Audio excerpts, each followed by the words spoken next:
New World Overthrow. I want to jump right into it. I want to call my portion of the presentation Intellectual Insurrection. It has a little bit of a psychological twist to it because that's what I am. For those who don't know me, I see a lot of new faces, which is a good thing. I'm a school psychologist by training, a nationally certified school psychologist. And what I do in my job is I evaluate children in public school, and I decide who goes into special education. Any child who's ever been put in special ed got there because a school psychologist evaluated the child and said that they had one of 12 educational disabilities: mental retardation, autism, emotional disturbance, specific learning disability, deafness with blindness, orthopedic impairment, traumatic brain injury, other health impairment, multiple disabilities, or developmental delay. It's what I call the Sweet 12 or the Sweet 13. Depending on what state you live in, there's 12 or 13. In Pennsylvania, there's 12. The job of the school psychologist is very, very complicated because you're asked to determine whether or not this black child is struggling because they're not interested or because they can't learn. But special education is very political. To make it real simple, I'll give you an analogy.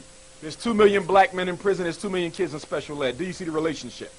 There's 2 million black men in prison, there's 2 million black kids in special education. I say that to say, parents, that you got to be very, very circumspect before you put your child in special education because it can be a high road to incarceration. By the way, there's no longer anything called a Board of Education in the Americas. There is no longer a Board of Education. You only have boards of incarceration. It's very important that you understand that. The purpose of school is to prepare children for prison for no other purpose. For no other purpose. There's 50 states in the United States of America. In each of the 50 states, the black population in prison is at least triple their population in society. In the state of Pennsylvania, blacks make up 10% of the population, but half of those in prison. In every state, we are 2 or 3 times our natural population inside the prison. It's deliberate, it's intentional, and it's systematic. And I say that to say that we have to prevent ourselves from falling into the trap of blaming the victim for their own situation. Yes, black people are the #1 accomplice to white supremacy. Without a doubt, we are the #1 accomplice, chiefly because we do nothing about it. Okay? But we do not spend billions of dollars to keep ourselves where we are. We did not put up the $500 million to create HIV. We didn't put up the money to create Ebola. We're not the ones building the prisons. We don't create the miseducation systems. So as you can see, you are not the chief cause of your problem because you don't have the economic organization to do what's being done to you. Very important that we understand that. Now I want to deal with education first. If I'm going to deal with education, I got to deal with incarceration. The reason why you see the incarceration rates mushrooming as they are is because what? The black man and woman are no longer needed in American society. You were brought here to do what? To work, to labor on behalf of someone else. But now there is a whole group of minorities who are coming into America who are willing to do the job that you did for cheap without no complaints. Your existence in America is very peculiar. It is problematic for white supremacy. Why? Because you actually have a right to be here. You actually have a stake in this country. You built it. So that's very problematic when you want to get rid of a people. So what must you do? To get rid of those people, you have to do what? Find somebody to take their place. America will always need a free and exploitable source of labor. Because they don't want the black man and woman to no longer be the free and exploitable source of labor, they have turned now to the who? The Hispanic. And now the Hispanic is uprooting you and everything you can think of. In fact, in President Obama's last medical higher education bill, he put $2.5 billion aside for historically black colleges and universities. But for the first time in history, that money for black colleges can go to white colleges if they are trying to recruit and retain Hispanics. In case you haven't been paying attention, the entire civil rights movement that your ancestors fought, bled, and died for has been totally taken over by Hispanics and homosexuals. Now, when you deal with homosexuality, sometimes we make the mistake of dealing with it through a moral lens. Don't deal with it morally. It's not really a moral issue. Some of us deal with it through the cultural lens. Nothing wrong with that, but it's not principally a cultural issue. Some of us deal with homosexuality through a genetic lens. Okay? You can go there if you want, but there is no proof anywhere on the face of the earth that homosexuality is a natural God-given disorder. Now, let me tell you why homosexuality is here, and this relates to education. Why? Because homosexuality has now made its way into the public schools. Some of your children are reading books that have same-sex marriage couples in it, and you don't even know this because the books don't come home with the child. Okay? Now, in 1974, Secretary of State Henry Kissinger wrote a national security memorandum dealing with population control in the United States. In this population control memorandum, he recommended to President of the United States, who I believe was Richard Nixon at the time, that if you want to control the black population in America, which is growing, I suggest that we openly advocate for homosexual relationships in the black community. It is a population control strategy. It has nothing to do with God, and it has nothing to do with genetics. The reason why you see so much homosexual advocacy is it is a population control measure. And then they put the HIV into the homosexual males, and now they give it to the black woman, so now you exterminate the whole race. The problem with our community is we don't have a socialization process. We wonder why so many males become homosexual, because the homosexuals have a socialization process for your child. We wonder why so many children drop out of high school, because the school district has a socialization process for your child. They can almost predict that they're going to leave in 9th grade because they socialize them that way. The Army has a socialization process for your child. That's why once they enroll, they consider themselves Army men and Marine men until the day that they die. Even when they sleep, they have it in their mind because they're socialized to do that. You do not have a socialization apparatus in place. As a result, your children don't even belong to you. You think they do until they get a certain age, and now they belong to somebody else because there's invisible systems at play that you can't see with the naked eye. You can only see it if you put on your political shades. And most of us don't look at our political shades. We can't see it, which is why you hear black people say today that there can't be no white racism because I don't see no white people in the ghetto. But what you fail to realize is that you do not have to be present if the strength of your system is as developed enough that allows you not to be there. They control the ghetto by remote control. And they control the ghetto by who? Black elitist Negro leaders. And one of the biggest reasons why black people haven't made more progress is because you keep listening to these leaders who are members of the black elite, whose agenda is the same as your enemy. But you can't see this. An elitist Negro is no different from a European. They have the same values, they have the same interests, and none of them can stand grassroots black people. Which is why any elitist Negro leader that you see, they don't live with you, they don't struggle with you, and they don't like to be seen after dark anywhere around you. They simply tell you what to do. In fact, as Attorney Alton Maddox in New York said it best, he said that there are no Negro leaders in America, there are only Negro brokers. Their job is to broker deals between the power structure and the black masses to keep them at peace. If you don't believe me, look at any revolt that almost turned into any kind of an organized struggle. In every situation, you see what? A Negro leader being sent in by the power structure, not to organize your issue and present it in the right way, but to silence you altogether. Watch them. Some ministers, but not all. Some businessmen, but not all. Some politicians, but not all. But the key ones, without a doubt. Without a doubt. And so what you have to ask yourself is, why are you following this person? And the interesting thing about black America, it's impossible for you to have a leader anyway, because you're not organized. Organized groups of people choose leaders. If you notice, nobody can give white people a leader. They have an apparatus in place for that. You've never heard of someone giving the Orientals a leader. They have an apparatus in place for that. Black people are the only people on earth who you could tell them who's leading them without them actually giving their own informed consent, as we call it in psychology. So I'm saying that to say that you got to back off and stop reacting to what's going on. And if we're going to talk about reacting to what's going on, I got to talk about President Obama. Now, many of you didn't know this man 3 years ago. In fact, the first that most of us heard of him was during the aftermath of Hurricane Katrina. If you go back to Hurricane Katrina, the United States government decided, and by the way, the government is nothing more than a group of men who carry out the wishes of the corporate gangster bankers. Let's be clear. Okay? That's it. The people in Washington, D.C. do nothing but carry out the orders of the international corporate conglomerate. The government is not run by votes, it's run by bucks. Very important that you understand that. But anyway, in the aftermath of Hurricane Katrina 2005, former President Clinton and current president at the time, Bush, were on their way down to shake hands with the victims of Hurricane Katrina. Not to do anything about it, just to shake hands. But anyway, President Obama, who was then Junior State Senator Obama, was over in Russia on some foreign relations business on behalf of the Council on Foreign Relations, the board of which his wife sits on. Now, by the way, CFR was started to rip Africa off of its resources, by the way. In fact, the CFR goes back to the 1920s. And believe it or not, its creation was actually spurred by the work of the Honorable Marcus Messiah Garvey, who had organized black people all across the world. Okay? So that's where the CFR comes from. So if you belong to the CFR, whether you are Michelle Obama or Jesse Jackson, who's also a member, you are there to help the white power structure rape off poor black nations. Or should I say, disorganized nations, because there's really no such thing as a black nation, because what is in the soil of Africa and most other so-called third world nations makes the world go around today. If you shut down Africa's borders, white supremacy would fall overnight. So understand that we are at the center of everything that goes on in this world, whether we are in control of it or not. But anyway, they told Clinton and Bush that you got to wait till Obama comes back before you go down and shake hands with the victims. So let me ask you a question. If he wasn't chosen to be the next president of the United States, what the hell was he doing with two current presidents? They chose him before you knew him. So you got a bad habit of celebrating when there ain't nothing to celebrate about. Now, when Obama first ran for state senator of Illinois, he ran against Bobby Rush, former Black Panther from that section of the city, of that state, Chicago, Bobby Rush. Bobby Rush blew him out the water. Obama comes back again and runs again, only this time he got the backing of the National Democratic Party for a state race, which is something you tend not to see. Not only that, once he wins, he is invited to be the keynote speaker at the 2004 Democratic National Convention.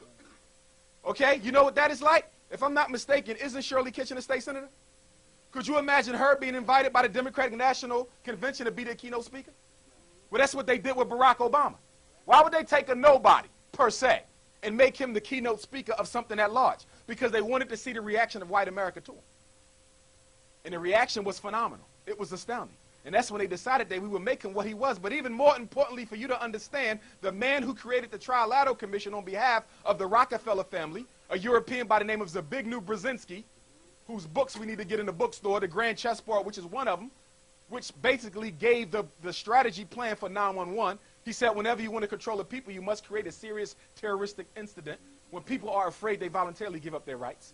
Just like you do in your neighborhood because you're scared of the drug dealers, but you ain't once asked the government why they can't stop the drugs from coming in the country. But then after all, we know that the drug industry is $500 billion a year, and if you stop the drug industry, Wall Street will plummet. If you stop the drug industry, most of you who are getting ready to retire would have no money to retire on because illegal drugs is used to supplement most major stocks on Wall Street. In fact, 2 weeks ago, BBC ran a story. The United States Marine Corps and Army was in Afghanistan 2 weeks ago, and they came into a large poppy field. And by the way, Afghanistan is the #1 poppy producing nation on the face of the earth. Opium and heroin, Afghanistan. Now you know why they're there. Ain't got nothing to do with freedom and democracy. We ain't even free and democratic here. Okay? So anyway, they reported in the newspaper that the Marine Corps and the Army were forbidden by President Obama to burn up the poppy seed. So you mean to tell me you're in here fighting the enemy government who can sell this drug crop for millions of dollars to finance their war and you don't destroy it? That's because you're not in there to destroy them. You're there to oversee your drug operation. It's a book you need to read called Dark Alliance by a European reporter by the name of Gary Webb, W-E-B-B. He's the one who was murdered after he published his book because he had uncovered, okay, that the United States government, okay, was trading guns for drugs and giving Central and South American gangs free access to black neighborhoods, helping them establish networks so they could sell their dope. Drugs is a form of chemical warfare in the black community. Don't look at it as nothing else. You can't stop it because you don't control it. Okay? So to beat up on young brothers who are out there selling it, even though it is wrong by what they're doing, but at the same time, we are wrong because if we had a job for our young people, they wouldn't be selling the drugs. See, they're out there selling because there's no economic system for black men. There's 5 stages of life for black men in America in case you ain't been paying attention. There is miseducation, there is medication, there is incarceration, there's frustration, and then there's extermination. That's it. And every black man in here, every black man who's not in here has the job of doing what? Trying to sidestep those 5 steps, but they're extremely powerful. And the reason why they're so powerful is the minute you send your child to school and he can't sit still for 5 minutes, they want some Ritalin. They want some Cyclic. They want some Prozac. They want some Adderall. They want some Paxil. And they're giving you this, and you're giving it to your baby because somebody told you that a simple little family problem that can be solved with discipline is now a psychiatric issue with a brain-based neurological cause. But when they diagnose your child with the disorder, nobody ran a CAT scan or an MRI. It's about pimping because they make $32 billion a year off these black children who are being given these drugs. $32 billion a year. And nobody's even telling you about the side effects. Nobody's telling you that the drug messes with your son's ability to produce healthy semen in his testicles. Did anybody tell you that? And that's coming straight from the Food and Drug Administration. But wait a minute, you can't rely on the Food and Drug Administration to approve your medicine. Why? Because most of the high-ranking staff in the FDA have stock invested in the drug companies, most of which publicly trade on Wall Street. So the reason why your son is pumping dangerous drugs in his body is because somebody's stocks need to go up. So you got to look at the situation for what it is, black people. You got to turn off the TV and start reading a little bit more. And you got to make sure you grab those children and pull them tight and close to you, because right now with what the homosexual movement is doing, it's off the hook. I was at historically black college not too long ago, and I saw two cross-dressed brothers walk into the room where I was. Thoroughly cross-dressed, blouses, high heels, fishnet stockings at a historically black college and university. In fact, it's going on at most of the historically black colleges and universities. The homosexual movement has taken over the civil rights movement. But believe it or not, the homosexual movement and the civil rights movement have a little relationship. When we go back to Dr. King and the civil rights movement, we find that his top advisor at the time was an openly professed homosexual male by the name of Bayard Rustin. Y'all know what I'm talking about. In fact, Dr. King was forced to stop working with Bayard Rustin because everybody else in the civil rights movement said that this don't look right, because back then, black people stood for a little bit more. So a black minister had no problem standing up saying that I'm not for homosexuality. You'd be hard-pressed to find one today. And the reason why you'd be hard-pressed to find one today is because George Bush, the last president, came up with a bright idea. He said, if the black church is the backbone of the black community, if we start giving them money, can we soften their position? And somebody said, yes, master. So he found a way to get past the constitutional provision of a separation of church and state. And so now you got black churches all across America, including in the city, who get money directly from Washington. They are the new FBI, faith-based initiative. Very important that you watch this. In fact, I know for a fact that the FBI in every major city, you should know this, has two lists. They have a list of radicals. I'm probably on there. Some of you are on there, okay? Then they got another list. These are resources. These are the leaders who they can go to and find out exactly what's going on here tonight. These are the people who they can go to and ask to keep a tab on him. What is he up to? What is he doing? And you know most of those lists are comprised of ministers. That's right, religious leaders. See, when somebody told you that we just deal with God, we don't deal with nothing else, that was a political decision, because there is nothing more political in this world than how you form your concept of the all-powerful creator. In fact, the white Jesus concept, okay, is a phenomenon that you only find in the black community, in that we are the only race of people who will voluntarily worship our creator in an image of somebody else's creation. You can't find it. You go to the Orient, Jesus looks like them. You go to the Middle East, Jesus looks like them. You go to white countries, Jesus look like them. But when you go to certain Roman Catholic cathedrals, Jesus look like us. Like if you go to the Vatican, if you go to the Catholic Cathedral in Poland, in Spain, in Ireland, most of them have black Madonnas and child to this day in the main cathedral. But the reason why there's a white image of a white Jesus in your church is because the mind works by symbols. And if I make your God look like me, then naturally your unconscious mind will associate me and George Bush and every other white man who's come across as being God Almighty. So when you think you're on your knees praying to God, you're really worshiping the white man, and you wonder why your prayers don't get answered. Making African children inferior begins with birth. I say it all the time. So when your child come home, what do you turn on the TV? White racist cartoons. Everybody remember the Tasmanian devil? The little ugly fat thing that just kept spinning around? Do you know why that cartoon was created?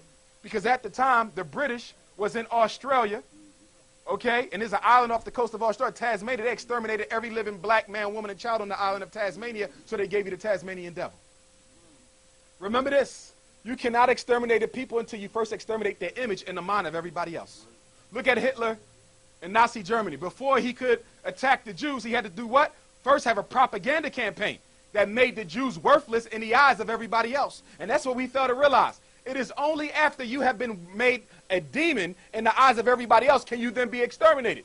But the interesting thing about Nazi Germany is that there was a population of 50,000 Africans who lived there and went through the same hell, and you don't find them memorialized at no Holocaust conference. Why you don't see no pictures of black people at a Holocaust conference? In fact, do you know that there was a group of black soldiers called the Liberators who liberated the European Jews from some of the worst concentration camps that there are?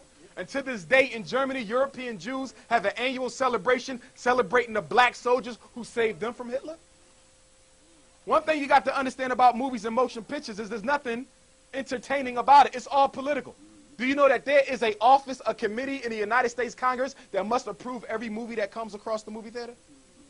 Why you think you never seen a real movie on the Nat Turner insurrection? Why you think you never seen a real movie on the Garvey movement? Why you think you never seen a real movie on the slave trade? It's not allowed. Why? Because images can wake you up just like they was used to put you to sleep.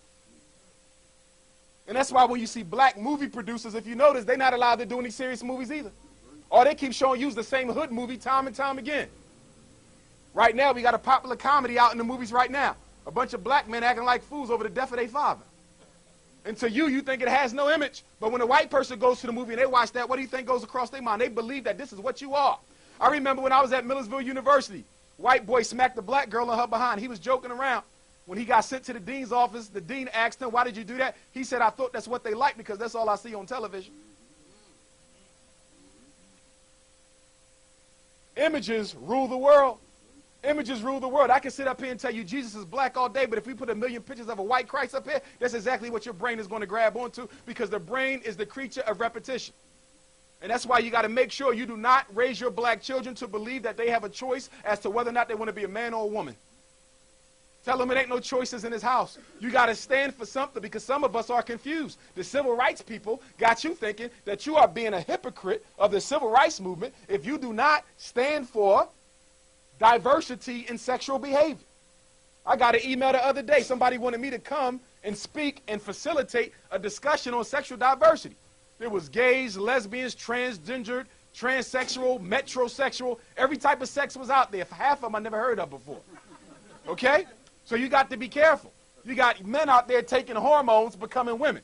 You got women out there taking hormones, becoming men. I know because at my graduate program, we had a class on diversity. They didn't talk about race. You know what they talked about? Homosexuality and lesbians. They've taken over the whole movement. And I'm saying that to say this. You got to stop trying to blend your struggle in with everybody else. Black people got a bad habit of trying to hold hands with every other person on earth who got some color in their skin. And what you fail to realize is all these other people who got color in their skin don't care anything about you. You're quick, the Native Americans. I'm half Indian. So the hell what? I bet you they won't claim you. I'm half Hispanic. So the hell what? I bet you they won't claim you.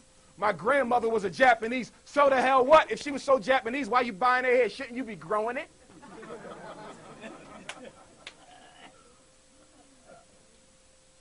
Understand this. If a white person found out that his grandfather was black, you would never know.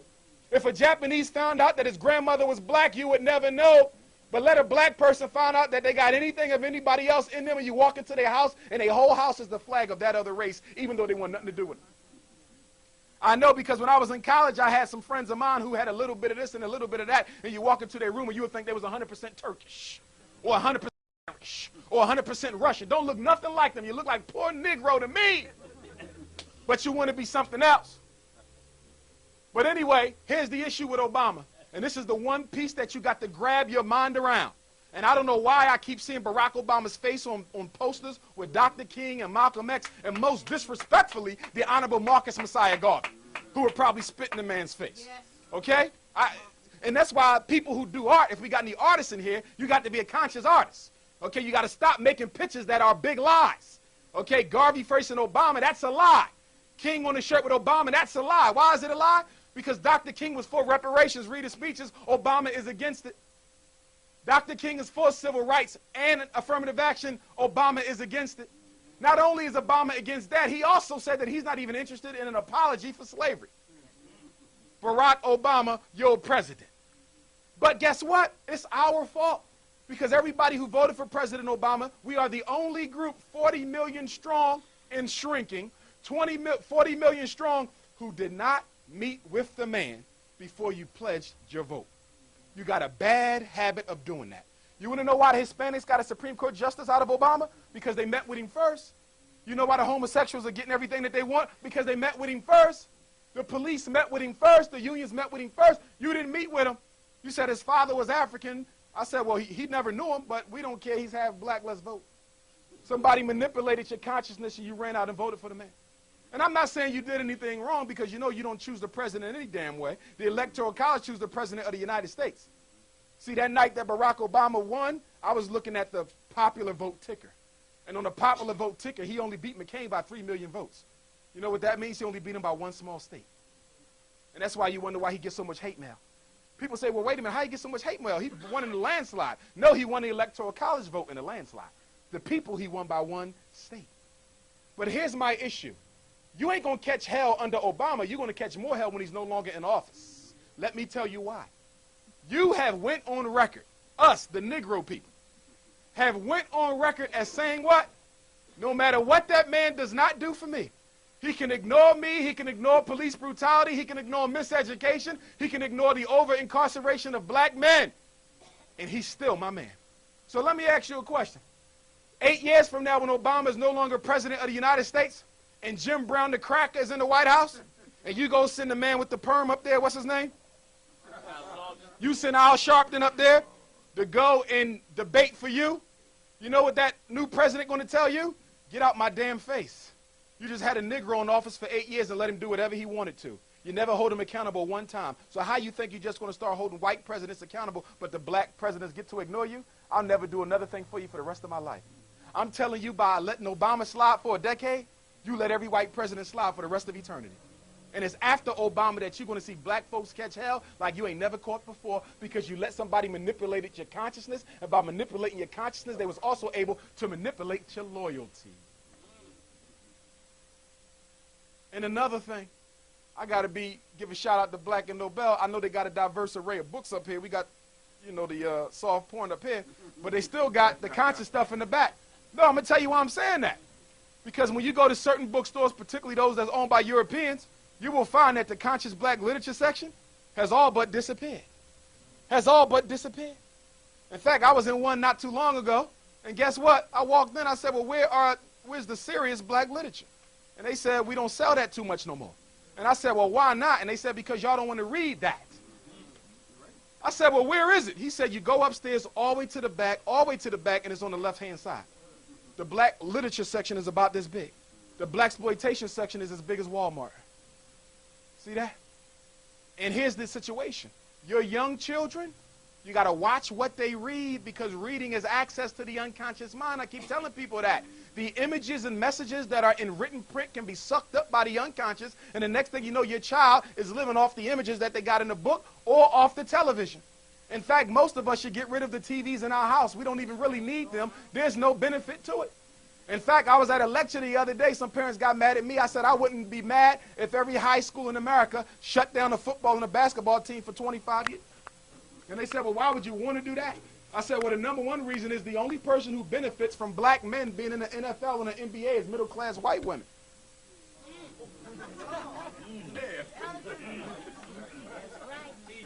Am I wrong? And then they said, well, why is it that somebody said, well, the reason why the black men like the white women is they just happen to be the ones who are there.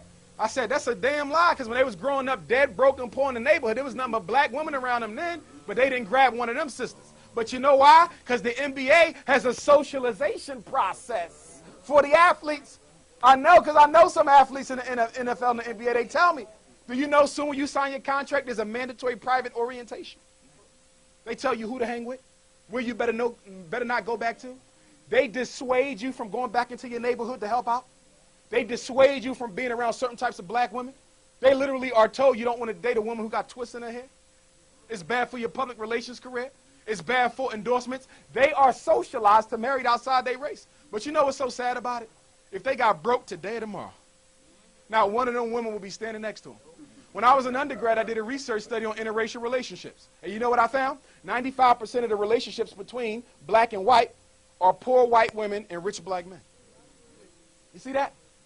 So my question to you is really simple. If it's all about love, if it's about love, why haven't we never found a rich white woman married to a poor black man? If it's all about love. You see that? And another thing, black folks, we got to make sure that we do not allow somebody to make us feel like we are being a bad human being by criticizing certain types of behaviors that are not in the best interest of African people. It ain't nothing personal. I ain't got nothing personal against Charles Barkley and Sidney Poitier. I ain't got nothing personal against Tiger Woods and James Earl Ray and Tay Diggs and Cuba Gooding Jr. and Tim Duncan and Kobe Bryant, and I'll probably be here at 5 o'clock in the morning. I ain't got nothing personal against none of them. But the bottom line is women live longer than men. So if a rich black man marries a poor white woman, when he dies, she now inherits his millions. This is about business. It ain't about love. And the big situation is a lot of our young brothers think when they sleeping with the white woman, they getting over. I'm getting her back for what they did to my aunt. No, you ain't, you dummy. Because every time you go into that cave of hers, guess what? You come out more mixed out than the last time you went in there. You cannot lay down with somebody, cohabitate, and not pick up their energy. So when you lay down with her, you're picking up her energy. You might have thought you was a strong black man, but after hitting that 25 times, guess what? You are as European as any other European male. It distorts consciousness. It distorts consciousness. And I'm going to tell you something from a psychotherapy standpoint. No child suffers more than a biracial black child. If you don't believe me, read Obama's own words in his own autobiographies. Read what that man tell you. I knew I had friends who was biracial. They never quite fit. White folks don't want them, period. And some of us, because we into the whole light skin supremacy movement, we don't want to take them either. And by the way, we do have light skin supremacy in the black community. You do know that, right? Yes, we have light skin supremacy. I know black nationalists who are light skin supremacists. I know black leaders who are light skin supremacists. You'll never catch a sister with color around them. And they never get called on it. Some of y'all, when the babies come out to this very day, you know what you're doing? You're looking at their ears to see how dark they're going to be in 10 years. You're supposed to be celebrating African life, but the slave in you demands to know what is going to be ultimate complexion of this child. Some of you tell your kids don't bring anything home darker than a certain complexion. And just like you got light skin supremacy, you got black skin supremacy. I know some brothers and sisters, they blue, black, purple, and anything lighter than them is inferior to them. That's right. So the light-skinned kids get beat up and picked on in some places, and then the dark-skinned kids get beat up and picked on in other places. And what I'm saying is we got to realize none of us are responsible for how we got here, no matter how dark or how light. See, when you judge black people, you don't judge black people based on skin color. You judge every black person by 5 things, whether it's me, whether it's the leaders on TV, whether it's the person sitting next to you, whether it's your schoolmate.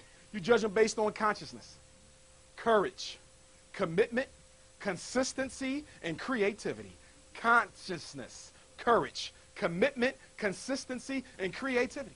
For example, my black scholars who are working at the white colleges, but they love Africa so much, but all their kids go to white private schools, y'all know who I'm talking about. Y'all know who I'm talking about because y'all bring them to Philly 4, 5, 6, 7 times a year and never asking no serious questions. Live in white neighborhoods, kids go to white schools, but they in love with you. Yeah, the hell right. So you got to understand the difference between somebody who's struggling and somebody who pimping. Because in case you ain't picked it up, black leadership is a very profitable business. I'm surprised they don't trade it on Wall Street. Black leadership stock. Tell me I'm wrong. Right now we got a situation where most of your national black leaders have gotten quiet on the Obama question.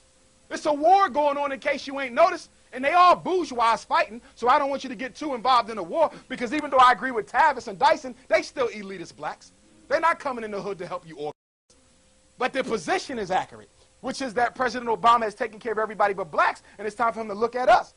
But you got other people on the other aisle, I ain't going to say their names because y'all in love with them people, who say Obama basically ain't got to do nothing for black people. Okay, he won, and that should be enough.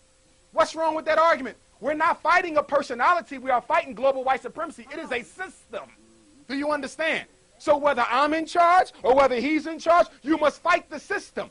Because it ain't about the face you see. It's about the mechanical order behind it. And we've forgotten that. And we've forgotten that. And we've forgotten that. And let me go on to Africa for a moment. Some of us think that they don't want us in Africa. I've been to Africa 3 times, 5, 6 countries. I've never ran into that yet. I'm going to tell you what they don't want in Africa. They don't want somebody with internalized racism going over there making more internalized racists. That's what they don't want in Africa. If you're going to go, leave your basketballs here. They don't need them. Ladies, no disrespect, leave everything you got from Hing Ching Wong at your house. Don't bring it on the airport. They don't need that either. Because when I was in Johannesburg, South Africa, walking around in the hood, you know what I saw? I saw black sisters in these wooden-made perm factories, burning they skin, making a homemade lie, trying to look like you. I'm telling you what I saw with my own eyes. See, what black people have not grasped in America, you are the leaders of Africans around the globe culturally and financially. You gross $850 billion a year. You are the richest group of blacks on the face of the earth. There is no group of blacks who makes more money than the Negro in America. In fact, there's only 9 groups of people with more richness than you on earth. So there's only 9 groups of people who make more money than black Americans, Negro Americans, ex-slaves, whatever you want to call, because I don't know what an African American is. There's a hyphen in there. What's the hyphen going on? I think W.E.B. Du Bois said it best. I respect him a lot. He was a hater, though. He hated on Marcus Garvey and helped destroy the movement. Okay, but you got to look at the good and the bad in everybody. So I celebrate Du Bois' good, and at the same time, when I teach young black children, I got to teach them that he was a very, very jealous, Eurocentric man. And he wanted to destroy Marcus Garvey because Marcus Garvey didn't have a Harvard degree. Harvard. So he wanted to know how this English-speaking Jamaican without a college degree comes to America and take over my leadership. Booker T. Washington had just died. So Du Bois said, I am the heir apparent. I'm supposed to be the next great leader, but here comes Mr. Garvey, some short, fat man from Jamaica, and it just organizes 15 million people like that. So it brought the jealousy. But my point is, getting back to Africa, is that we have to have something to give to Africa. With $850 billion, do you know if we were organized, no African nation would ever have to go in debt to the World Bank or the International Monetary Fund? Do you know that? Do you know that? No African nation would ever have to borrow another dollar from the United States government if blacks in America were organized. But we are not organized. That is our problem. Stokely Carmichael, Kwame Ture, he was a socialist, I'm a nationalist, but he was correct.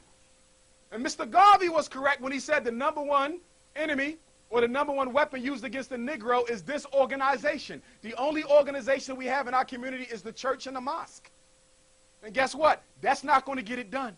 And the reason why it's not going to get it done, because the Orthodox Christian and the Orthodox Muslim are more alike than they are separate, because neither one of them wants anything to do with black consciousness.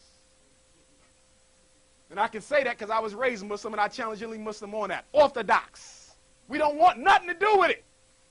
Islam is for everybody. You're right. Islam is for everybody, but the last time I checked, when you make Hajj and you go to the Middle East, they call you Abd and Kafir like they do every other black man. Long beard or not. Don't let religion confuse you to your race. African people are the only people who are asked every day, are you loyal to who you are or are you loyal to what you believe?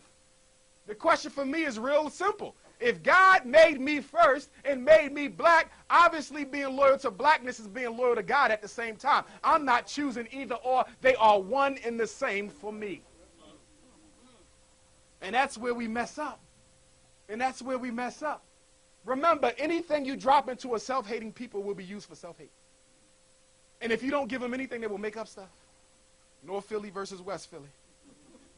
William Penn versus Ben Franklin. But wait a minute. Y'all don't do no damn homework, and they don't do no damn homework. So how the name you want to fight in the name of the school? That's what Negroes do. That's what we do. And then we got a situation where all of our young people are self-medicating on marijuana.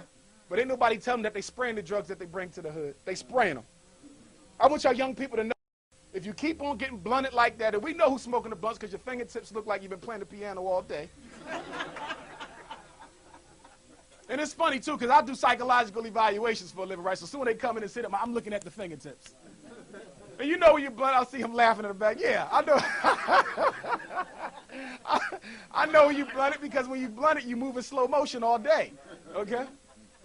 But ain't nobody telling you that when you grow up, young man, and you want to get have your wife and y'all want to have a child, okay, you won't be able to give her what she needs to bring you that baby, okay, because it messes with the sperm. Just like you go in slow motion, they be going in slow motion. And they never get to where they're supposed to be.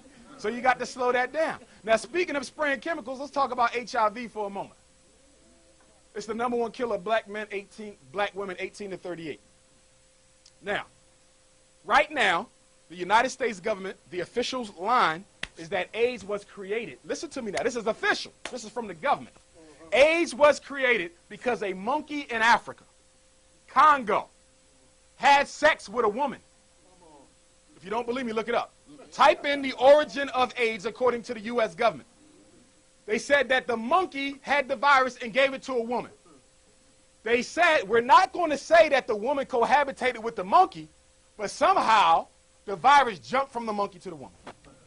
Then Ebola came out, and Ebola worse than AIDS because you know Ebola liquefies your internal organs. They literally turn into liquid, and they start oozing out of every edifice in your body. Guess what? Ebola comes from the Congo too, another type of monkey. Okay? Now I got a question for you. Why the Congo? The Congo is the richest piece of real estate on the face of the earth. Do you know that there's more diamonds, gold, coltan, oil, you name it, in the Congo than any other nation on the face of the earth? In fact, we all got a cell phone right now, laptop at home, car outside, which you probably wouldn't have if it wasn't for a mineral called coltan. Cobalt and titanium, they bring them together, it makes coltan. You cannot have an electromagnetic communication device without it. The reason why the monkey had to come from the Congo is so you would never think about going to the Congo so nobody sees what the hell they doing over there. Do you know that they're actually fomenting the wars that's going on between the gangs? Arming this one, arming that one, giving them pennies while they run away with all the minerals. Why do you think they assassinated Patrice Lumumba back then, who in my opinion was the strongest of all the Pan-Africanists, okay? Because Lumumba said, you ain't going to steal from our country no more. If you want it, you're going to pay for it. So the CIA director, Alan Dulles, Eisenhower, and the rest of them got with the government of Belgium and said, you know what? Get him out of here. They took that brother, two of his comrades, and sliced their body up into little teeny pieces and put him in acid, and the only thing that survived was the teeth and a piece of his skull. And a couple years ago on BBC News, they did an interview with some of the Belgian officers who were there during the assassination of Patrice Lumumba, and one of the officers reached into his pocket, pulled out a napkin, and guess what he unrolled? He still had Patrice Lumumba's teeth. Ain't never did a day of jail in town, and he was laughing about it. Look at what they do to us, and then they laugh about it. But at the same time, young men, don't be so quick to run out there and fight because we good for that. I had one brother say, well, you know what, why don't we just start bombing cop cars? You silly Negro. First of all, they can see everything you do. And by the way, in case you don't know about the Telecommunications Act, every text message, every voice message, every email message, every phone message goes into a central repository. It is never destroyed or deleted ever. Okay? Did everybody hear me? There is no privacy in America. That was one of the first things they undone, and the latest Telecommunications Act came under President Bill Clinton. He did that. There is no privacy anymore. You are already being screened. You got, I don't want nobody in my business. Your business, hell, it's their business. You don't have no business. What business? Chicken wings, shrimp egg foo young? What business do you own? Because you ain't got a supermarket. You ain't got a private school. You ain't got an airplane or a submarine. By the way, Bob Johnson, who sold BET to Viacom for $2 billion, actually wanted to start the first black international airplane business because he saw how much money black people spend in the travel industry. And you know what they said? They said, nigga, here go a basketball. You better get out my face and give him the Charlotte Bobcats. That's right. That's right. Bill Cosby been trying to get a major network since the beginning of time. And I take issues with Bill, don't get me wrong. Okay? Don't get me wrong. But at the same time, he was a black man who was trying to buy a major network. They sent him somewhere else. See, there's certain industries that are not open to black folks unless they organize. How is it that Michael Jordan is the first former NBA player to become a majority owner of an NBA team? And the NFL still ain't had a black owner yet. See, what we fail to realize, my brothers who like running with the Eagles flags in your car, when you run around with that Eagles flag, you don't even know that you're supporting white supremacy. See, the Philadelphia Eagles is a corporation. The Philadelphia Phillies is a corporation. They buy, they trade, they sell, they exploit internationally. It's a white corporation. And we got a bad habit of doing that. It's amazing, too, because you'll see Irish people will have the Irish flag, Italian people have the Italian flag, and a Negro will have an Eagles flag and a Sixers flag on the other side of the window with some dark-ass glasses on, thinking he doing something. So we got to wake up. First of all, what we got to do, we got to start pulling that money together. You know why black folks don't own anything? Because we don't trust each other. We don't trust each other without money. Now you want to put a dollar bill in this? I get his brother $1. I'll be calling him every 5 minutes to make sure he ain't spent my damn dollar. Am I wrong? Am I wrong? You know why the Orientals get a head up on you? They get off the boat. 20 families will shack up in one house and won't nobody leave the house till everybody in the family got their own business. Do you know that? It's what the Indians do because everybody has a do-for-self collective mentality except the black man. And guess what? This is good because we need the education. But then it's got to be transformed into action. Because guess what? We have lectured ourselves into extermination. It is time for action. But the problem is, the truth of the matter is, most of us are not ready for that action. And so, guess what? Everybody else uses it except us. Except us. So where do I think black people are going to be at ultimately in the next 100 years? We're in the 21st century. Where do I think we're going to be in the 22nd? This is what I think. I don't think there's going to be a single African American left in the next century. I think you're going to be replaced with African immigrants from Africa. Why them? Number one, they need our intellectual genius. We have it. The immigrant Africans have it. They need it. Okay? That's number one. Number two, they got to find a way to get rid of you because they owe you too much. See, when you owe somebody too much, simplest thing that they do is do what? Gangsters? They get rid of them. So these 40 million black people, we got to get rid of them. The reason why you got so many prisons, people, ain't because you're committing crimes. The reason why you have so many prisons is because they're trying to get you out of the population as whole. That's why. And by the way, for my Pennsylvania parents, in case you ain't heard the news, there's a new law, the Keystone Exam law. I did 3 lectures on this, but I want to give it to you real brief. This is the latest plot. Beginning in 2015 in the state of Pennsylvania, and this applies to any child you have from 7th grade or younger. Beginning in 2015, state of Pennsylvania, there's going to be 10 tests called the Keystone Exam. Your child cannot fail more than 4. You must pass 6. If you fail more than 4, you do not get a high school diploma in this state. That's all 67 counties. That's all 501 school districts. And if you think I'm making this up, go to the Pennsylvania Department website. There's already 25 states who have this test. And guess what? States that have the mandatory graduation exams have some of the highest incarceration rates in the country. Pennsylvania is building 4 new maximum security prisons right now. Do you want to know why? Because they know your kids ain't going to pass that test. How do they know your kids ain't going to pass that test? Because you don't socialize them to pass that test. I mean, let's think about it. A black child is born, they run around the house for 5 years. They go to kindergarten, might know how to spell the first 2 letters of their name. But by the time they get to the 5th grade, they can't even read, but they got Xbox, all the latest sneakers, all the latest Christmas gifts at home. You are your child's problem, not the teacher. And you hearing this from a psychologist. I argue with parents. I don't care. I'm going to say, let me tell you something. Your son should have knew how to write his name before he got to my test. If you know your son can't read, why you ain't working with him at home, parents? If you know your daughter can't do math, why you ain't working with her at home? Do you know that if they don't get that high school diploma, they're going to get a certificate of completion, and they will be shut out of any life activity whatsoever? They won't even be able to go into the military, even though I don't think no black child should be going into the military because they're the first to die. They put them right on the front line. We was about 70% of the ground troops in the Iraq war back in the 90s. Furthermore, being a black person in the military is damn near being like a black person in the FBI, the CIA. By the way, do you know that it was undercover snipers from the U.S. Army that shot Dr. King? And it was the Ku Klux Klan who told them where Dr. King was. So believe it or not, the white secret hate groups worked with the government. Remember, it was the U.S. government that told Lucky Luciano, as long as he could get these drugs in the hood, we'll pardon you, you'll get out of jail early. Okay? So they all work together. White supremacy is white supremacy. Illegal and legal. The bottom line is they got one goal in mind, the extermination of all African people, period, at least in America. At least in America. But they're working on Africa because even though there's 800 million people in Africa at the rate of AIDS, they say that there might not be a black person on the continent by 2052. That's your lifetime. Could you imagine going to Africa with no black people? That's what they're trying to do because even though you hate Africa, they love Africa. They love it. They always there. When I was on the airplane in Nigeria, I thought I was on my way to Tokyo. The whole airplane was Oriental. And you know what they're doing in Nigeria? They are buying up the industry just like they do right outside your house. In Nigeria, they own all the chicken farms. They own all the turkey farms. They own half the fast food restaurants. Nigeria and certain states in Nigeria look just like North Philly. And guess what? When they go to Africa, they catch malaria, but they still keep on coming back. See that? You got aliens coming and taking over your native land because you don't want nothing to do with it. Talking about you ain't left nothing in Africa. The worst thing you can do is cut yourself off from your life vein. Because as Africa goes, you go. The reason why you get disrespected in America is because the black man in Africa gets no respect. Do you really think that you can set yourself up as a nation apart?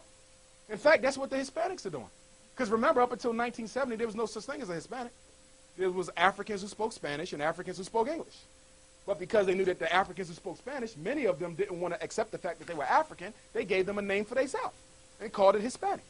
So when they talk about the Hispanics about to surpass the blacks, you got to ask, what is the definition of it? Because a lot of the people you're talking about are blacker than me and my mother. You understand? They are using names and titles to separate people. Now, Haiti. Let's talk about this Haiti nonsense. Hugo Chavez, the president of Venezuela, on CNN, a few days after the hurricane, said that the United States Army Corps of Engineers was testing atomic weapons on the ocean floor by Haiti. And it was the atomic weapons that caused the earthquake, not nothing natural. You want to know why Hugo Chavez knows that?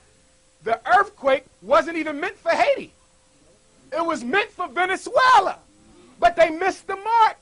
And if you notice, it's been 3 or 4 other Central American nations been hit because they can't quite get it right, but they're doing it to smash him. Oh, they did hit him? Okay, so they did hit him. I didn't even know that. You see this? He has perfected the art of using nature against you. And you know what's so suave about it? You never know for sure whether it was nature or him. That's what he did in Hurricane Katrina, which was so sad. I was down there last summer. Okay, they ain't fixed nothing up in the 9th Ward. Half the black people wasn't allowed to go back home. But the rich white folks was allowed to come in and rebuild. Do you want to know why they moved everybody out of the 9th Ward? Why did they flush the brothers and sisters out? Because a few weeks prior, you know how they do the oil taps? They found oil under the projects. Yes! They found oil under the ground with all these poor black people, and they said, how are we going to let them get out of here and not know we got this? Somebody said, wash their asses out. And that's exactly what they did. For oil, good people. For oil. And last week, what President Obama said, he's going to give the okay to start doing off-draw oiling again. Okay? Everything is political. Everything is connected. Stop giving your enemy the benefit of the doubt. And one thing we got to agree to disagree on is this. Whatever your relationship with Europeans is your business.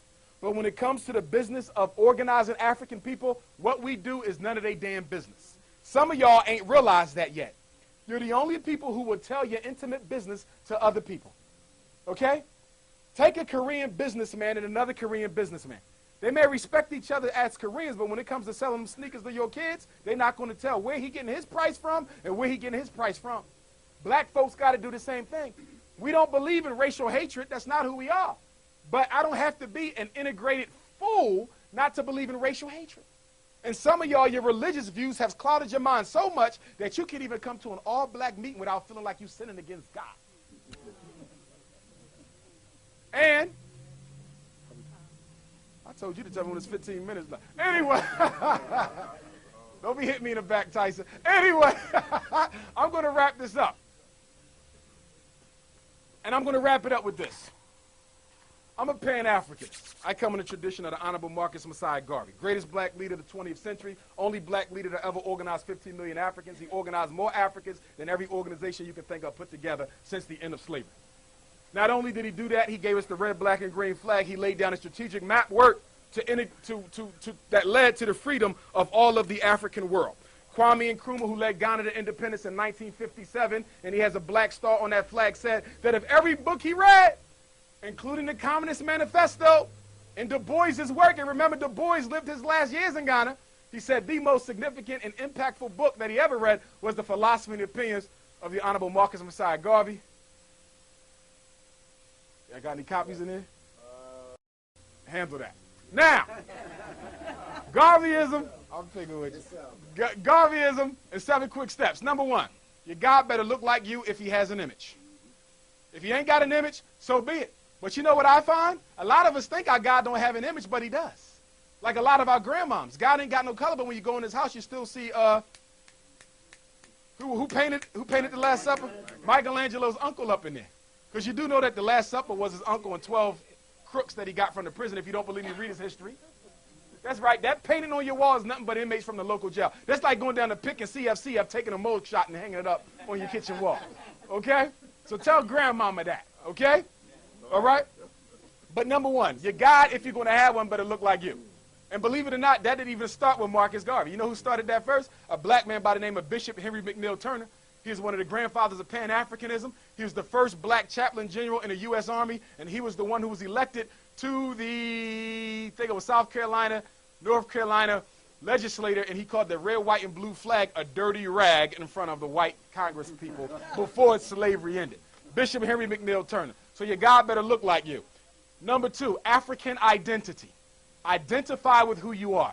I know there's a lot of different theories over there on the word Africa, but I'm going to take my knowledge from the greatest African scholar warriors, being Sheikh Anta Diop, Ivan Van Sertima, Dr. Ben, and others. The word Afra-Ka was in existence in Africa before the white man came there. And you know what it means? It means birth of man. So you got to identify with who you are. If you want to use other names, but don't let nobody tell you you can't call yourself an African. I don't give a damn who they are or what they believe. The next one is African identity. You must have race pride. There's nothing wrong with being proud to be black. You're proud to be Christian, you're proud to be Muslim, you're proud to be Hebrew, you're proud to be this, you're proud to be that. And there's nothing wrong with your religious pride, but you must also have race pride as well. Raise your child with that. Independent African political power, independent African economic power, unity, and the last thing is that the nationhood must be based in Africa. All of you don't need to go back, because some of you are going to cause more problems than you solve. But you must have a centralized nation base, and it must be the richest the richest continent on the face of the earth. It must be Mother Africa. That's where the international government must be based, although we can live anywhere we want on the face of the earth. And believe it or not, if you don't decide to get up and work with Africa or relocate or do something, sooner or later, you're going to be forced to do it anyway. Because what happened in Katrina, they're going to keep on doing that. They're going to not stop. There is no stopping until the black man is gone. And I'm going to leave you with this. Many of us think that they just want to get rid of the grassroots blacks, the strugglers, the freedom fighters. Many of us think that people like Tiger Woods and Barack Obama will always be safe. That's not true. Do you know what eugenics is? Eugenics means to exterminate the gene that produces the people. So that means that they must exterminate everybody. So the goal is not to keep a few here and a few there. The goal is to get rid of every last American-born African. Only then can white supremacy be completed. But guess what? The gift and the curse is one and the same. If black people in America stand up, black people all over the world stand up. Everybody's waiting on us to wake the hell up and do what we need to do. And they will follow suit, just like they follow us in the NBA, just like they follow you to get your hair permed. They will follow you to revolution. Join an organization if you're not in one, but make sure it's a serious organization, not with a leader who just wants to pimp the masses. It must be a serious organization. But you join one if you can't find one, then you start one. A non-religious one. Church plus something else, because some of y'all said, I already belong to the church. No. The church plus one. And I'm going to leave you with a quote. Honorable Marcus Messiah Garvey, who said, without confidence in self, you are twice defeated in the race of life. Without confidence in self, you're twice defeated in the race of life. With confidence, you have won even before you have started. Frederick Douglass, an ancestor of mine, who said that in so many words, I'm going to paraphrase the quote because it's leaving me right now. Black folks want things easily done, but they don't want to put forth the sacrifice and the struggle that's necessary to do it. Our problem is we want progress, but we don't want to lose no money. We want progress, but we don't want to lose our jobs. We want progress, but we don't want to lose our life. Guess what? Especially for Christian folk, I know you know this well. There can be no redemption without bloodshed. So in order for us to get where we need to be, some of us are going to have to be willing to die. Thank you very much. I'm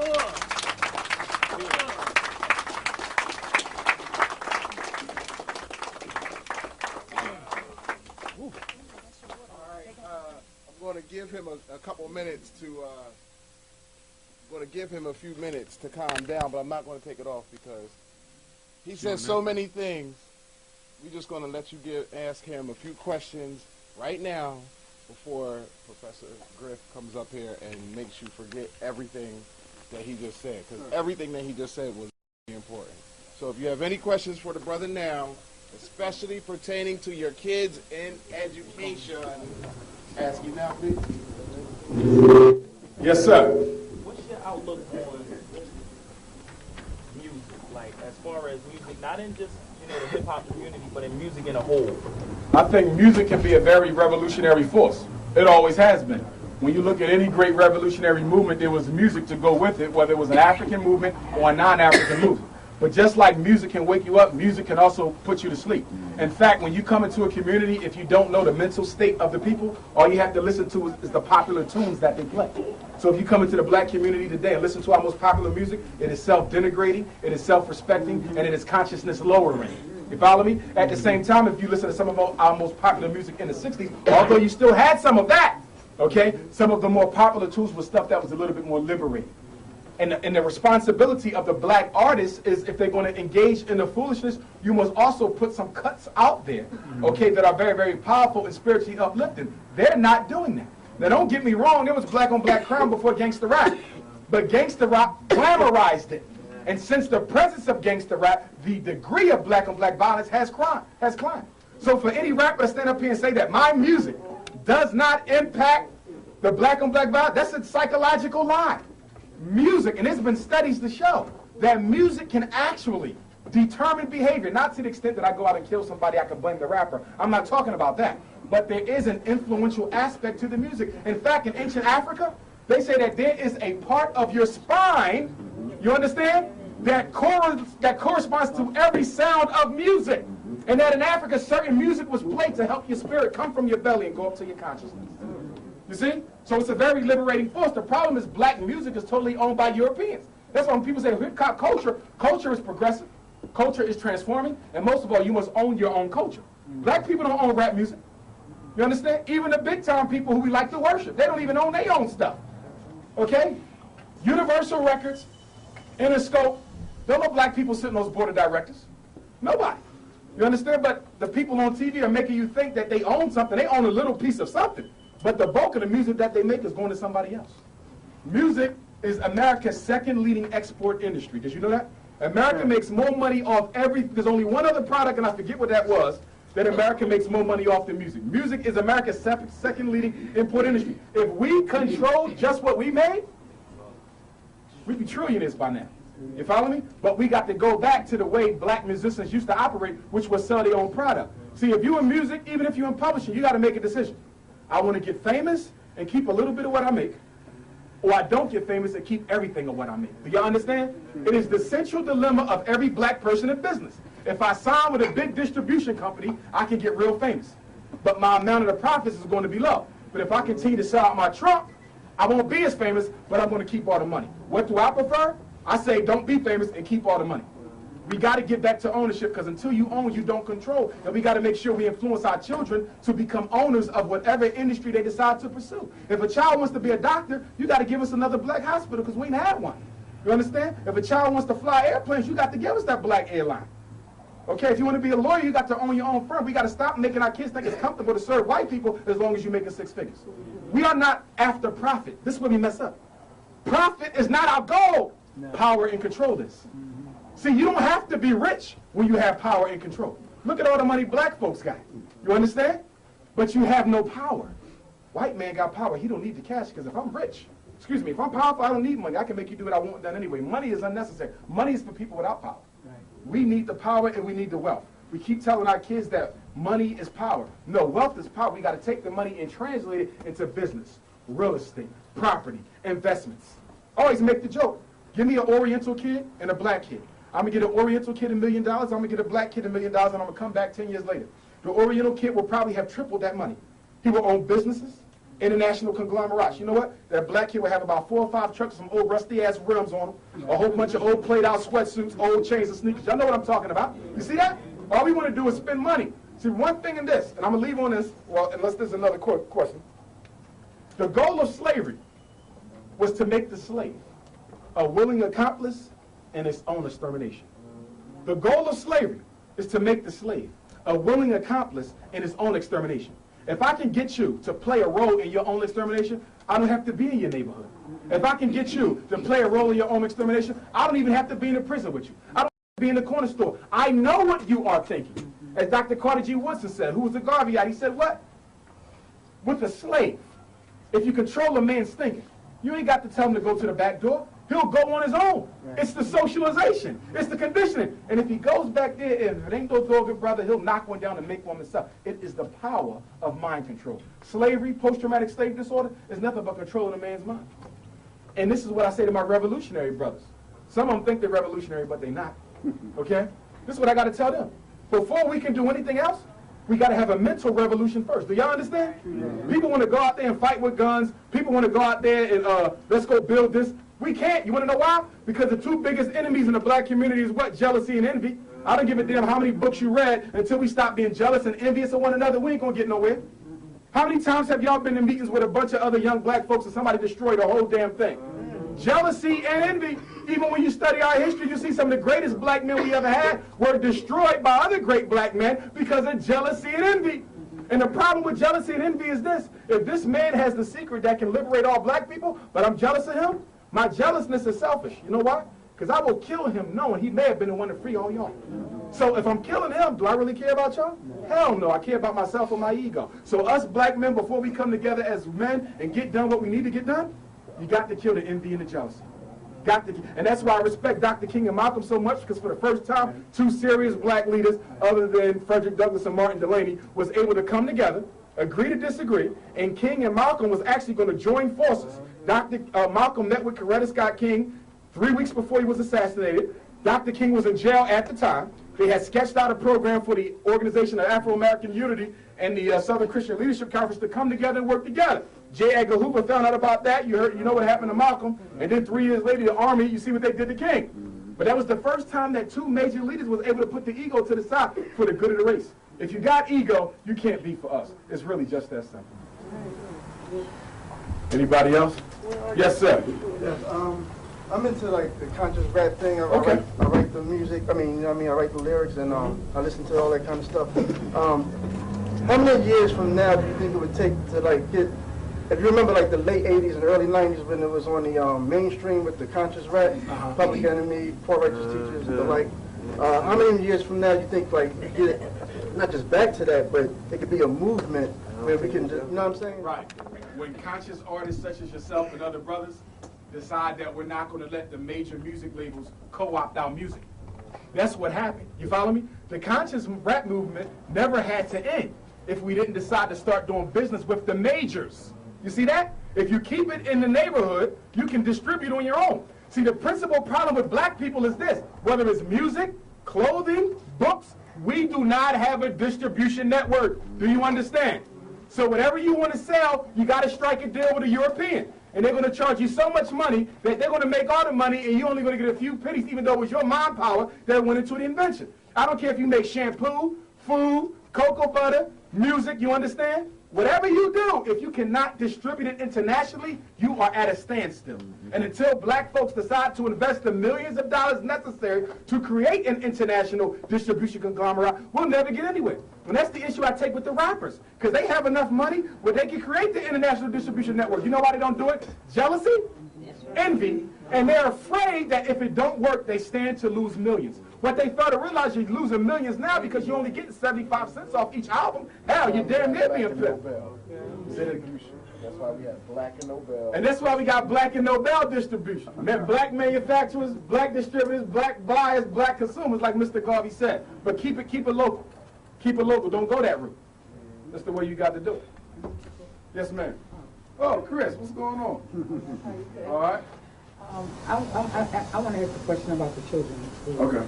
What do you think about this truancy thing when it comes to our children? If they spend $3 to $80 food, they spend parents support.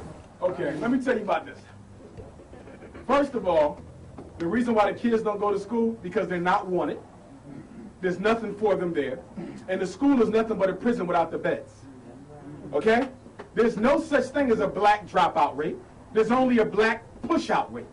In case you don't know, if a child has been absent for a certain amount of time, after a certain grade, you can just drop them off the roll, no questions asked. Okay? And as far as this thing about locking up the parents, that's coming from State Senator Anthony Hardy Williams, who's running for governor of the state. And I'm assuming, and I can be wrong, but it appears that he's doing this because it might earn him some brownie points with the white people across the state. Because you don't become governor in this state, not if you're black. Texas, Florida, and Pennsylvania. That's KKK. Texas, Florida, and Pennsylvania. So he's trying to accomplish the impossible. But I don't like his measure. But I'm not going to blame him totally. You want to know why? Because most elitist blacks support his measure. He had a sit-in down at the school district where everybody who supported his measure, which included most of his ministers and everybody else, said that they thought it was a good thing. Well, let me ask you a question. Most of these boys live in homes where there's single mothers, correct? They normally got 3 or 4 other children, correct? They're barely making ends meet themselves, correct? So if you're going to lock me up and I got 5 other kids at home, who's going to get my kids? DHS? How much is it going to cost DHS to care for my child a year? So aren't you losing money instead of making money? But listen to me, people. They'll spend the money because the issue is the extermination of black people. People always keep asking a silly question. Doesn't it cost more money to put them in jail than to just properly educate them? Of course. But when you're trying to get rid of people who you've had to deal with for 143 years too long, you're willing to pay any price for the extermination. And that's what they do. It's the same thing with the flash mobs. They flipped out with the flash mob. This is how they use the media to mess with your mind. If you notice with the flash mobs, they actually videotape the kids stomping the people. Yes. They made it like a movie. Remember what I said before? Before you want to exterminate and incarcerate, you must first do what? Destroy the image. Destroy the black male image. Now that the image has been destroyed on channel 3, 6, and 10, now when they start locking up kids all summer, putting them in the big paddy wagons, you want to turn another face because the media has already conditioned you to lose your compassion for the kids. You want to deal with flash mobs? I'll tell you what you do. You give those kids after school and summer jobs. You give them meaningful after school programs. You know what the flash mob is? That's a bunch of kids who are saying, y'all should have something for me to do, and since you don't, I'm going to tear up the damn neighborhood. That's all it is.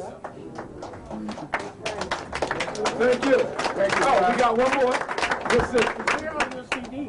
I didn't bring any tonight. Last thing, I want everybody to listen to my radio show, the Umar Johnson Show, every Wednesday, 6 to 8, 1540. Don't forget that. 1540 a.m. every Wednesday, 6 to 8. You can also listen online at WNWR.com. I'm on New World Radio, and I have business cards at the end for any of you, particularly those who have children, if I can be of some assistance. Do not get your child evaluated. Do not put them on drugs until you talk to me first. Could you repeat the radio 1540, 1540 a.m. WNWR.com. WNWR.com. You can also download last week's show anytime until this coming Wednesday show. You can also listen to the radio show on your phone live at 215-554-6101. Good brother. What time? 6 to 8 Wednesday. And I got to get you on here too before this Mamiya thing jump off. Doctor, would you also enlighten this illustrious brothers and sisters about the 22% of the literacy rate that they said that they pegged among many of the students that failing to graduate? Well, see, here's the situation with the illiteracy. They're not teaching. The fundamental problem in education is only 9% of all public school teachers are black. 91% of public school teachers are white. Now remember, the last institution to fully integrate in America was the what? Schools. Do you remember? That went up into damn near 1980. You follow me? So if the schools was the last institution to integrate, how about the people who are actually teaching the black kids in the schools? What do they feel about that situation? See, a lot of the white teachers who teach black kids would rather be in the suburban districts, but there's not enough jobs there. They are forced to be here. And another problem I got with public education, too many people who do not want to teach, who are not teachers by training, are only there to get a paycheck. It's the only job where you're guaranteed to make some money if you're a lawyer and you can't get a job with one of the major law firms. You go and get an emergency cert and you teach. I ain't got a problem with emergency certs if you're there for the kids, but if you're only there to make sure you're keeping food on the table at your suburban household, I got a big issue with that. And the biggest issue is this: the white teacher union, the American Federation of Teachers, the Philadelphia Federation of Teachers, the National Education Association, both of which opposed integration back in the 60s, by the way, okay, are the biggest stiflers of educational innovation. Because anytime you say, look, I want the teachers to only get a raise if their kids are learning. If you want to link teacher pay to student performance, the unions are against it. The unions are against anything that makes white teachers accountable to black children, which is why black teachers got to start their own unions. They got to stop being a defunctory group of the white unions. Black principals got to start their own unions. You cannot do anything with them. You must have your own, or you'll never be able to improve education for your own children. When the union go on strike and I see the black teachers out there screaming, what are you out here for? You should have a whole separate agenda. And the union never has nothing on their list of demands that has anything to do with improving the quality of education for the kids. There's too many people at 440 North Broad Street who have six-figure salaries who don't do a damn thing. There's too many people down at City Hall who got six-figure salaries who don't do a damn thing. If we shook all the jobs that don't need to be there, we would have enough money for all these kids to be taught appropriately. We would also have enough money for them to be hired at a job after school and during the summer all year long. That's the bottom line situation. But we also got to put responsibility on our churches. There's a church on every other corner. There should be a tutoring program on every other corner. And for the mega churches, they should have their own school. I'm not talking about a Christian academy. Okay, I'm talking about a school where you teach your kids regardless of what their religion is, because as Mr. Garvey said, this is supposed to be about race first. Not Muslim first, not Christian first, not Moor first, not Hebrew first, race first. We are all one people. You stand on that. The problem is we keep running into cliques. Put the cliques down and stand up as one race and do what you got to get done. We can fight in private, but we can't be fighting in public. Wow. But the situation is put those labels down, because the labels ain't why you suffer. They don't put you into little groups when they stop you on the corner. They don't put you into the middle class or the low class, the Christian or the Muslim. All they see is Negro. Go to jail. I have one question I wanted. Do that last one. Do that last one. This will be the last one. Right, 'cause we gotta get grip up. Got a little treat for y'all before we get grip up. So. Okay. Oh, I'm sorry. I'm sorry. No, I just had one question I wanted to ask. What percentage of, especially young males, young black males, that start to reject the whole process of the negative information that they're being bombarded with in the school system, do that on purpose just to keep from going insane? Well, it ain't the negative information. It's the negative treatment that they receive. See, you got to remember, soon when a black boy gets into kindergarten, he starts to realize that he's not treated like everybody else, even the black girls. He knows something different is going on, but he don't know what to call it. And then when he comes home, his mother and father say, well, it's all your fault. You need to just act right. He's like, damn, it really ain't me. Something else is going on here. So from the time that they start education, they get turned off because education becomes painful. And all human beings, everybody in this room is motivated to do what? Avoid pain and grab pleasure. So if I'm going to keep coming to school and I'm going to keep getting ridiculed, and we know, by the way, that teachers pay more attention to the kids in the class who look more like their own kids at home. So that means the darkest black boy is always in the back. And I think it should be against the law to put a boy's desk up against the wall and he don't even face the rest of the class. Y'all know what I'm talking about? But this is what they do in the schools. So they get criminalized at the age of 5. So if I'm criminalized at the age of 5, and by the time I get to 4th grade, when most of our kids tend to check out anyway, with most of them dropping out in the 9th, I already feel criminal. And then the school uniform is the prison uniform anyway. You follow me? So by the time I get to 9th grade, I have been so marginalized, demonized, and criminalized, I really don't see a problem walking from the school to the prison. After all, they look like the same thing. Thank you very much. New World Overthrow.